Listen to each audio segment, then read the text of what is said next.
Hola a todos, ¿cómo están? Estamos acá en la ciudad de La Rioja.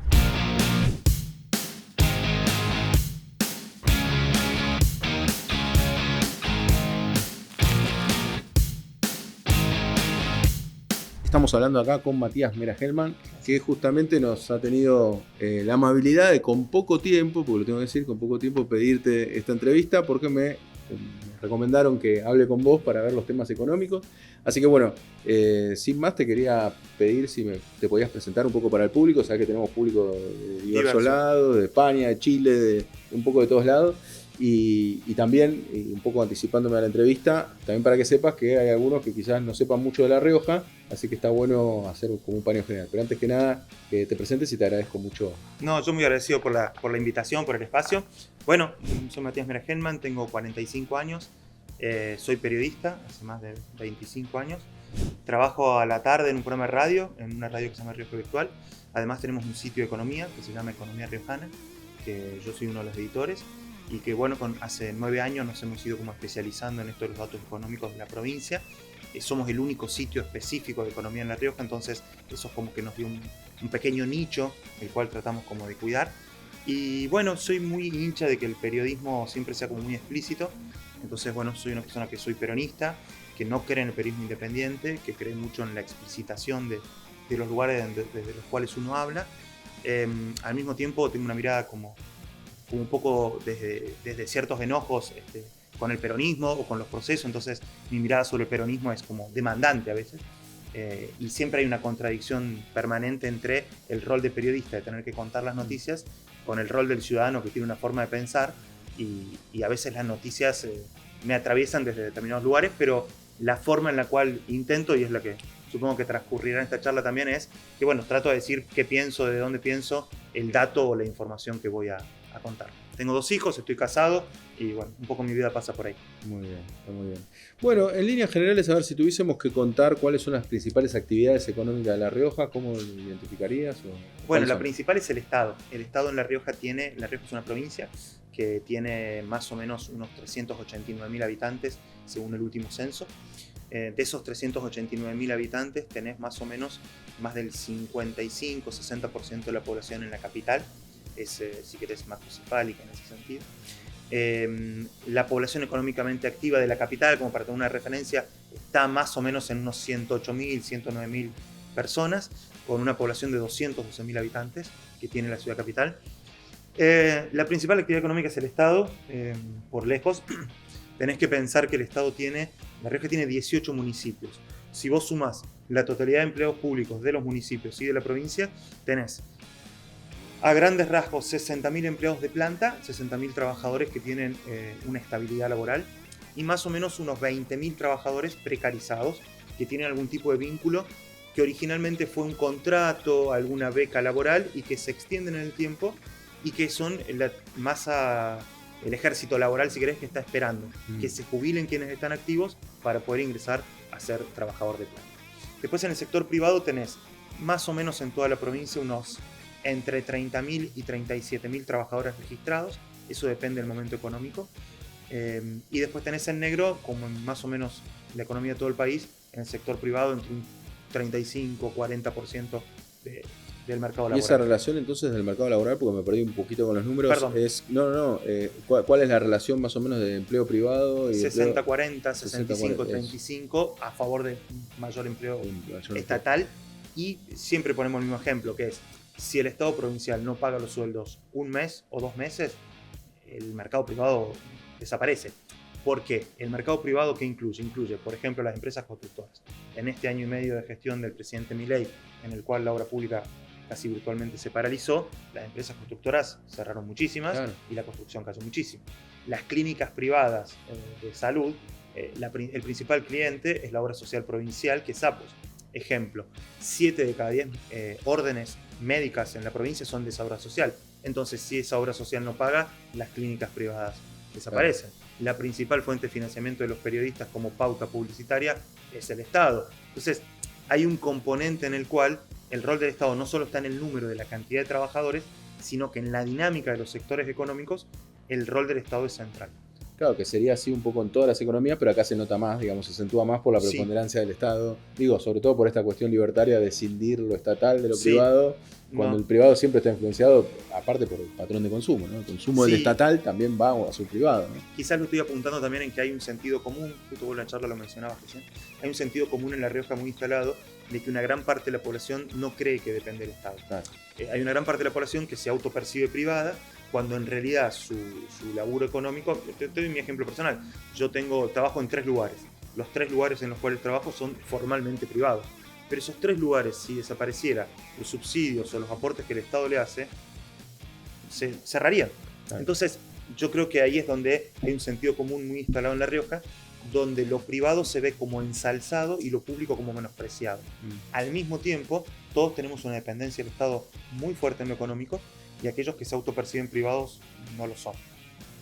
Y en el sector privado, en lo que es en la esfera productiva, son grandes productoras de aceitunas. Ahí diferenciaríamos dos sectores. Sí. Uno, el tradicional, que ahí aparece aceitunas, donde La Rioja, el aceite de oliva, generalmente su principal exportación.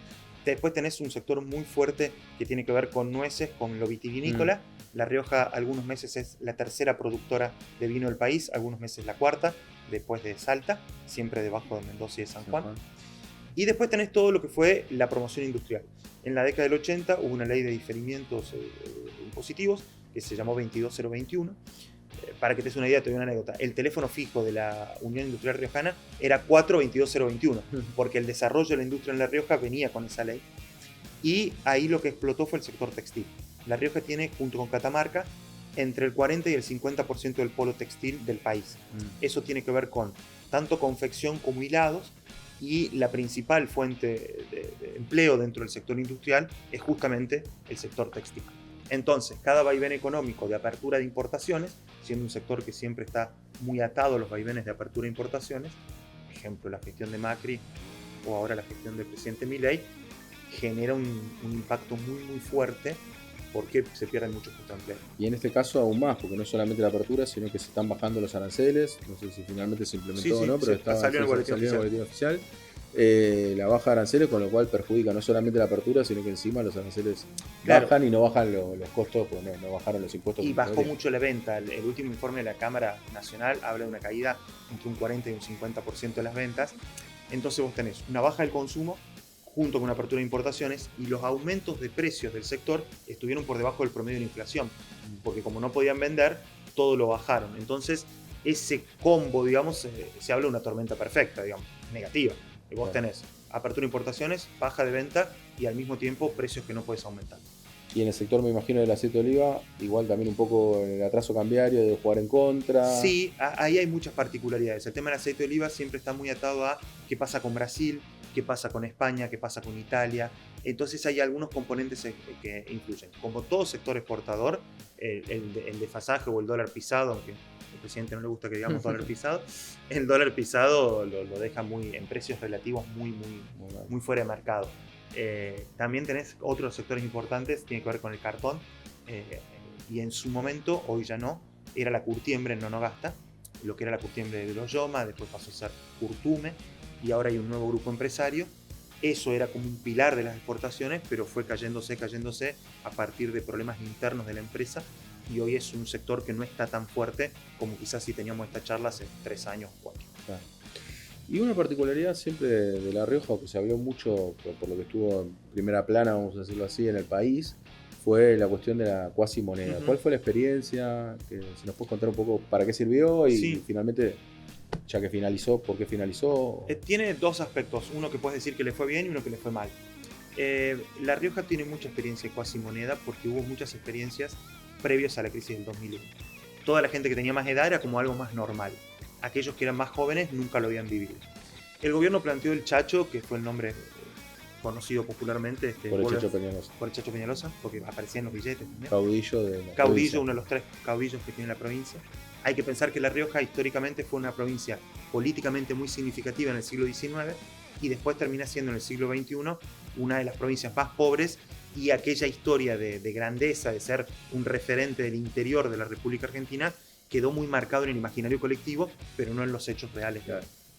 Esta moneda el Estado lo implementa con 2 objetivos. Cuando ve que el Estado Nacional empieza a retraer el envío de fondos, si querés después podemos hablar de los fondos extras como un tema puntual, toma una medida que es, bueno, vamos a financiar nosotros, vamos a emitir una propia moneda. ¿En qué sí funcionó? En que se la planteó como una moneda un 1 a 1 con el peso, y al finalizar el 31 de diciembre del 2024, aquel que lo retuviera se le iba a pagar un 17% por encima del 1 a 1. O sea que la finalización concuerda con lo planificado. Sí, no es que finalizó porque no funcionó, sino porque estaba planificado. Esa parte salió y además no se devaluó. Todos los comerciantes a las 48 horas podían ir y canjearlo por un peso, un chacho. Y en ese sentido funcionó. Y no hubo casas de cambio, y no hubo devaluación de la moneda, y se pudo usar porque se pudo pagar electricidad, se pudo pagar el agua, se pudo pagar internet, todas las empresas estatales, se pudo usar en las cadenas de supermercados locales, se pudo cargar nafta. Entonces el riojano, y además, dato muy importante, no se usó parte del sueldo de los estatales, sino que los estatales se les daba un bono, o sea, era un extra con ese chacho. Entonces esa parte funcionó. ¿Dónde no funcionó? El gobierno quería tener autonomía financiera. El gobierno quería, si yo puedo empezar a emitir, no dependo tanto de los fondos nacionales, pero no logró que el chacho circule internamente como una moneda, sino que los comerciantes a las 48 horas que lo recibían, lo iban y lo canjeaban. ¿Por qué? Porque casi el 90% de los bienes que se consumen en La Rioja se compran fuera de La Rioja. Entonces los proveedores de otras provincias decían, no, vos vení y pagame en pesos. Entonces, ¿qué hacía el comerciante riojano? Recibía el chacho, a las 48 horas lo cambiaba por peso y le pagaba a sus proveedores. 48 horas es lo que tardaban en darte los pesos. Sí, vos te anotabas y a las 48 horas te daban un peso por cada chacho que tenías. ¿Funcionó para el mercado interno? Sí. ¿Acrecentó la economía en esos meses? Sí. De hecho, el centro comercial dijo, nos gustaría que siga. Funcionó. Ahora, no le dio la autonomía financiera. ¿Y cuál es el tema? El Estado tenía un depósito por 22.000 millones de pesos que funcionaba como respaldo de que cada comerciante pudiera cambiarlo por un peso. Cuando se agotan esos 22.000 millones de pesos, que en realidad no se agotaron, se usaron 13.000 millones, ya no te quedaste sin respaldo. Entonces funcionó más como un mecanismo indirecto de promoción de la actividad económica, como un subsidio indirecto a través de los sueldos estatales a los comerciantes de La Rioja, que como un mecanismo de autonomía financiera que en ese sentido no funciona. Y en cuanto al 17% que se pagaba al final, ¿eso se abonó? Sí, pero muy pocos comerciantes se quedaron con... Porque muchos especulábamos en la previa, acá va a haber un gran negocio para los que tengan espalda para aguantar hasta el 31 de diciembre. Esto se empezó a implementar en agosto del 2024. Sin embargo, no. Finalmente fueron 80 millones de pesos, 90 millones de pesos, que es una cifra muy baja para la magnitud que se estaba hablando, los que canjearon por el 17%. Evidentemente, el mecanismo terminó en un giro donde interno de la provincia de La Rioja, donde, como te decía, circuló, pero no alcanzó para generar autonomía. Bueno, y con respecto entonces, si se va a cobrar el 31 de diciembre, una curiosidad técnica. Entonces, si vos los podías tener en noviembre, lo aguantabas un mes y cobrabas el 17%. Circuló hasta el último pago estatal, creo que fue los primeros días de diciembre. O sea que si vos lo tenías el 20 de diciembre, lo podías hacer. Y con una tasa del 17% en ese momento, era 17% en 15 días. Sin embargo, esa especulación que muchos hicimos, acá muchos pensamos que iba a haber grandes grupos económicos que se iban a quedar con una gran torta de dinero para jugar con ese, pero eso no ocurrió. Por lo menos en la información oficial que se publicó apenas terminó el proceso, fue muy baja la gente que aprovechó ese 17%. Bien. Bueno, ahora volviendo un poco a lo que son las actividades económicas, ¿vos qué perspectiva ves a futuro? O mejor dicho, ya que me comentaste lo de los fondos extra, ¿cómo es la relación con Nación? Que entiendo que es muy mala, debe ser una de las peores relaciones, se lo podemos decir. ¿Por qué? Porque justamente es un gobernador muy opositor a Milei. ¿Cómo ves la perspectiva futura en función de estas dificultades que tiene el gobierno nacional? Ahí tenés que diferenciar dos cosas. Si es en los términos actuales, vos tenés una dependencia de los fondos nacionales muy grandes.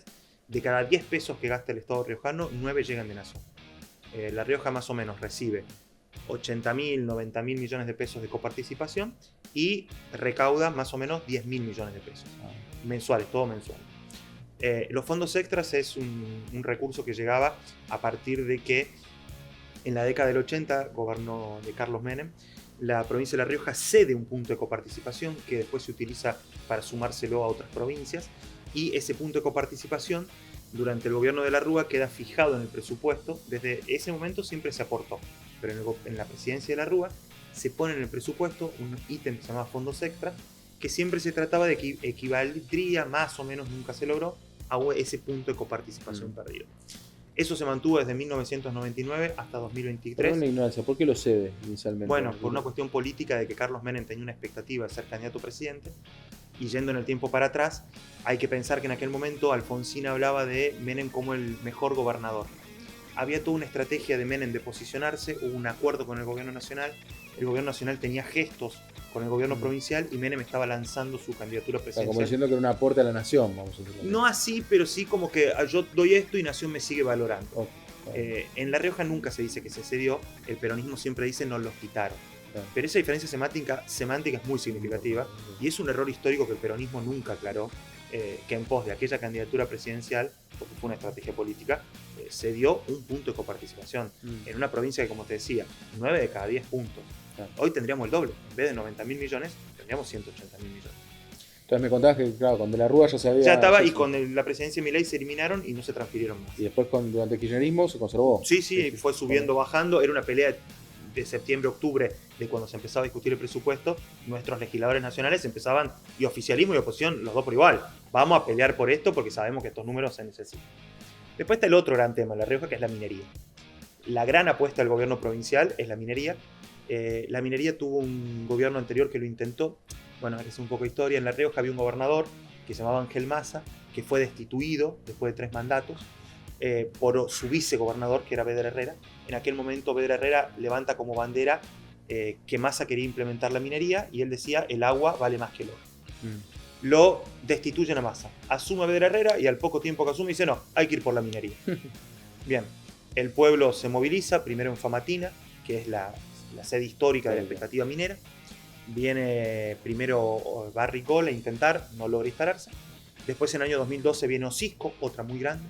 La gente se vuelve a movilizar y no lo instala. Y el tema minero queda como un tema tabú. Ningún gobierno intenta el tema minero porque sabía que había masivamente un rechazo. Este gobierno de Ricardo Quintela en un primer momento no dice nada, no se muestra antiminero, pero para nada prominero. Y al segundo año de gestión de Ricardo Quintela empieza un proceso donde empieza a hablar de minería, hasta que hoy es la gran apuesta económica explícitamente. A diferencia de las gestiones anteriores, este gobierno, porque el tema minero siempre nadie lo quería decir, o sea, infidencia, candidato a gobernador, lo tenías que entrevistar y te decía, che, ¿me vas a preguntar el tema minero? Y sí, bueno, yo te voy a contestar, pero mirá que era un tema que nadie, bueno, este gobierno lo pone sobre la mesa y lo impulsa al punto que hoy tiene un ministerio de industria, que bueno, en cualquier momento va a ser de industria y minería, apuntándole a desarrollar el tema minero específicamente. La idea sería que tenga participación estatal. Bueno, ahí aparece toda una cuestión. Sí. El gobierno dice que va a tener una preponderancia a lo estatal, que va a ser una empresa estatal, que va a rediscutir regalías y que va a ser litio, cobre y tierras raras la gran apuesta. Tiene una empresa estatal que se llama Calpa, que es una subsidiaria de la empresa Parque Eólico Arauco, porque hay un desarrollo del parque de recursos eólicos en la provincia. Y esa empresa que se llama Calpa, con otra empresa estatal que se llama EMSE, van a intentar un modelo de negocios donde lo estatal va a ser preponderante y donde supuestamente va a haber un 80% de los trabajadores tomados por parte de esas empresas que sean riojanos. Acá hay dos cosas que me parece importante decir, que son una económica y otra política. La económica es La Rioja tiene los peores sueldos del país, tanto en el sector público como en el sector privado. A veces tiene el penúltimo, a veces el antepenúltimo, a veces el último sueldo. Es como en participación también del PBI, ¿no? ¿Tiene una de las más bajas? ¿0,6? Sí, el 0,7 del PBI tiene la población, el 0,7 del país. Claro. Tiene el 0,3% de las exportaciones del país. Es una provincia, para quienes nos ven en otro lado, marcadamente pobre en comparación de sus pares. Tiene los salarios más bajos. Es un tema que al riojano promedio vos lo parás en la calle y lo primero que te dice es que cobra poco. Es el gran tema. La Rioja es la cuarta ciudad en porcentaje de pobres, según el último dato del INDEC. Y entonces lo minero aparece como los grandes sueldos. La expectativa de tener grandes sueldos. Hay una población limítrofe que siempre se menciona, que es Guandacol, que está pegado al gran proyecto minero de San Juan porque está en el límite, pero del lado riojano. Y la gente que cobra sueldos mineros en Guandacol es mucho más alto que el resto de los sueldos. Entonces, el Bermejo, que le llamamos nosotros, que es el extremo oeste de la provincia, toda la zona cordillerana y precordillerana, que son 3 departamentos, hay una expectativa minera porque ven lo que está pasando en San Juan y quieren tener esos ingresos. La otra parte que me parece fundamental comentar es más política. En La Rioja, como en todo el país, hay una profunda crisis de representación, donde lo minero viene acompañado de una gran parte de la población que no le cree al gobierno, que va a cuidar el medio ambiente o que no lo está haciendo por su propio interés económico. El concepto de casta, que Milei también utilizó en la campaña, en La Rioja no es un concepto abstracto. En La Rioja es un concepto que tiene que ver con que vos te paras en la esquina de una ciudad de 200.000 habitantes, pero pequeña, y vos ves la camioneta de alguien que hasta hace 6 meses no ocupaba ningún cargo público, y 6 meses después que ocupa el cargo público, tiene un nivel de vida que su vecino lo visualiza. Entonces, el concepto de casta, o la crisis de representación, o el enojo con la dirigencia política, no es abstracta, sino que es muy concreta y con nombre y apellido. Eso genera un desgaste muy grande, pensando en que el peronismo gobierna desde 1983, con diferentes dirigentes. Entonces hay un desgaste del peronismo, que al momento de plantear temas como la minería, o como los sueldos, condicionan mucho el debate, y me parece que para entender un poco La Rioja, un lugar donde ganó Milei en el balotaje, en la elección presidencial, hay que pensar en ese dato como un dato central. Muy bien. Otra característica que vi particular, si nos podés contar así en términos generales, es lo de la empresa. Tiene una empresa estatal de alimentos. Tiene 38, depende del momento, 39 empresas estatales. ¿Se las agrupaban en un conglomerado? No, son es todas un holding de okay. empresas estatales que se llama Mejor Riojanas. Okay. Ese holding de 38 empresas va desde esta empresa del parque eólico hasta empresas mineras, desde empresas de alimentos hasta empresas de innovación en genética.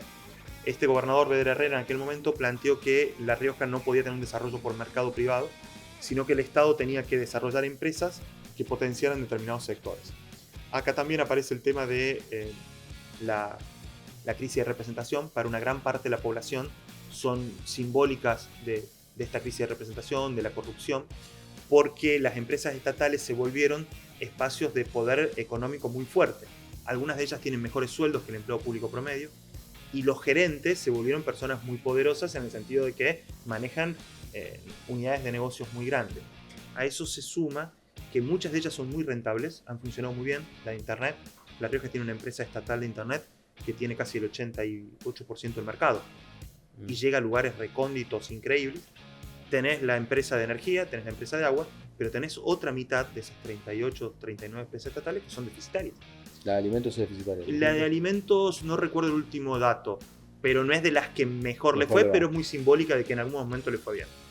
¿Qué ocurre? Las deficitarias son vistas por la sociedad, o sea, la oposición cuando quiere criticar, critica el modelo de las empresas estatales deficitarias.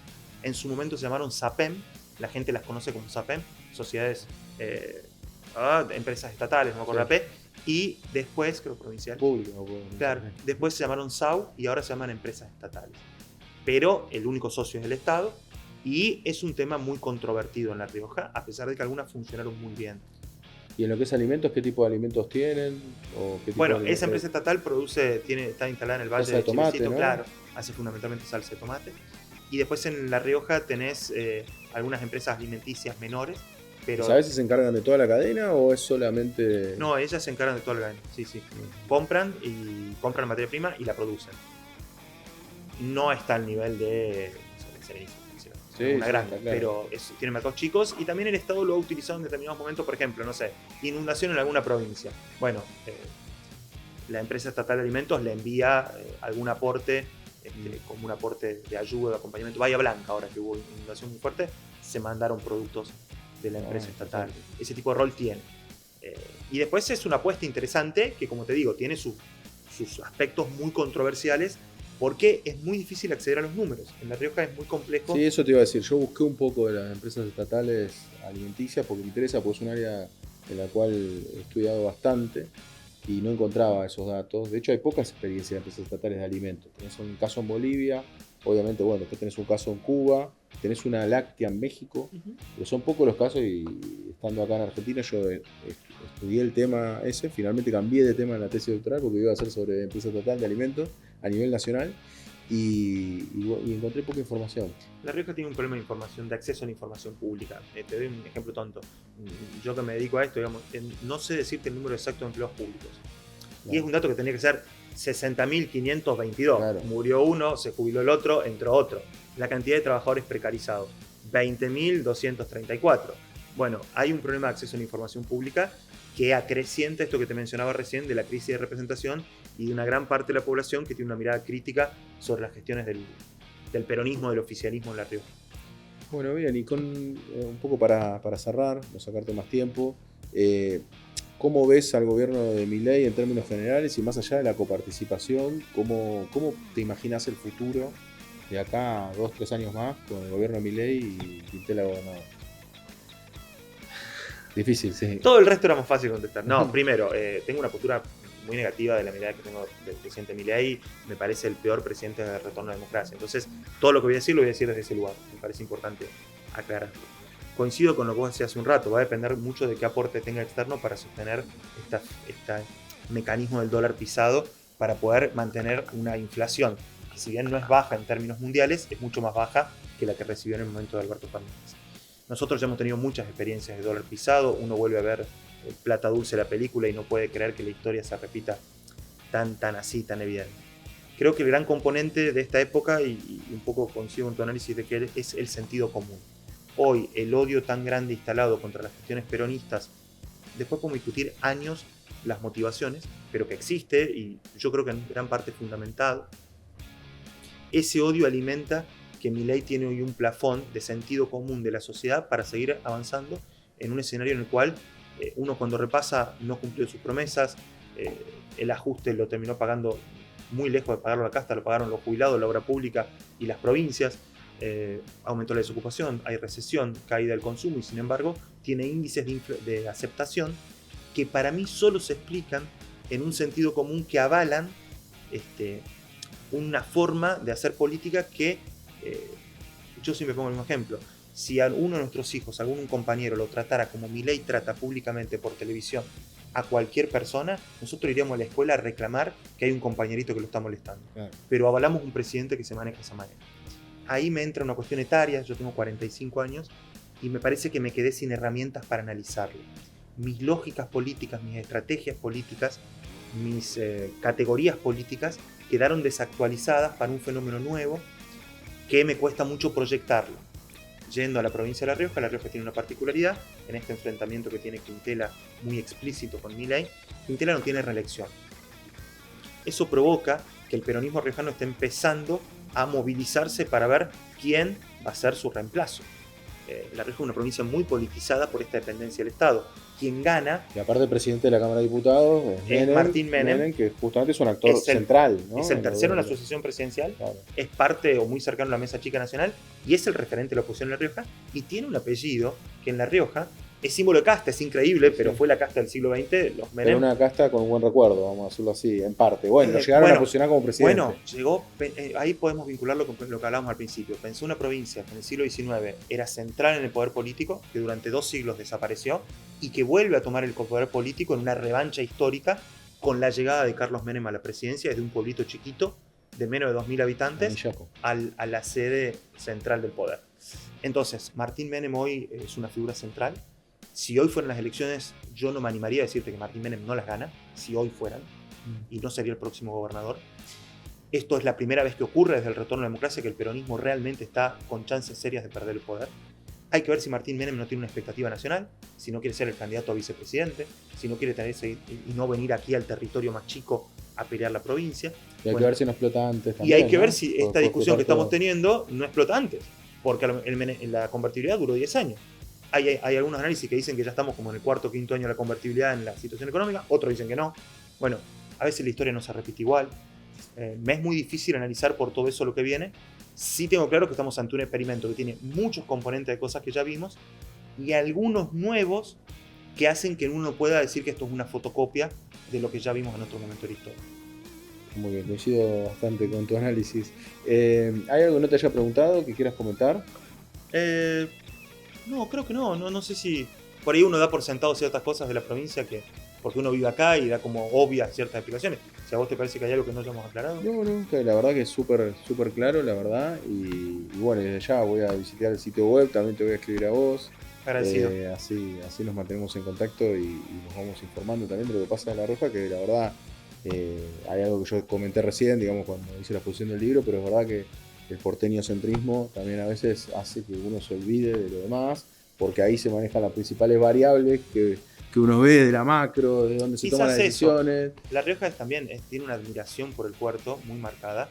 Hay una colonización pedagógica, si lo quieren en términos más caurechan, de que nosotros tenemos una mirada sobre el puerto donde todo lo que pasa en Buenos Aires parece mejor. Y a veces, yo siempre hago el mismo comentario, a veces es más difícil algunas cosas en La Rioja enfrentarlas en un ambiente tan chico que en Buenos Aires, donde hay un mundo más grande y no te cruzas quizás con las variables o con la gente. Bueno, lo que vimos que salió, pero para ser muy breve, es el tema de las viviendas, ¿no? Acá ha sido una de las provincias que más viviendas entregaron, ¿ese dato es cierto? La Rioja entregó mucha vivienda. No es cierto que La Rioja sea la provincia con menos alquileres. Es una provincia que tiene muy bajo el nivel de alquiler, porque mucha gente tiene viviendas propias, y en esos lugares donde se entregaron viviendas es donde Milei sacó más votos. Por eso ahí hay una contradicción muy interesante. No lo conté en cámara porque no lo grabamos, pero es justamente esta cuestión, esta dualidad entre un sistema de Singapur en el cual te entrega viviendas propias y que después puede hacer como en San Luis, como conté que pasó en San Luis, charlando con un economista ahí local, que fueron gran parte de los votos que después obtuvo Milei. En cambio, quizás con un régimen como el de Viena, que es de alquiler, te hace entender esa dependencia con cierta periodicidad que bueno, que quizás pueda llevar a una intención de voto distinta. Pero bueno, muchísimas gracias por tu tiempo. Y bueno, voy a hacer un pequeño cierre. Bueno, espero que te haya gustado esta conversación. Que le des like, que compartas, que comentes ahí. Todo lo que puedas aportar de datos siempre nos sirve y siempre son enriquecedores. La verdad que yo estoy muy contento de los seguidores porque lo hacen y aportan generalmente mucha información. Así que bueno, suscríbete desde ya, poner la campanita para que te avise cuando son los próximos videos y nos vemos en la próxima.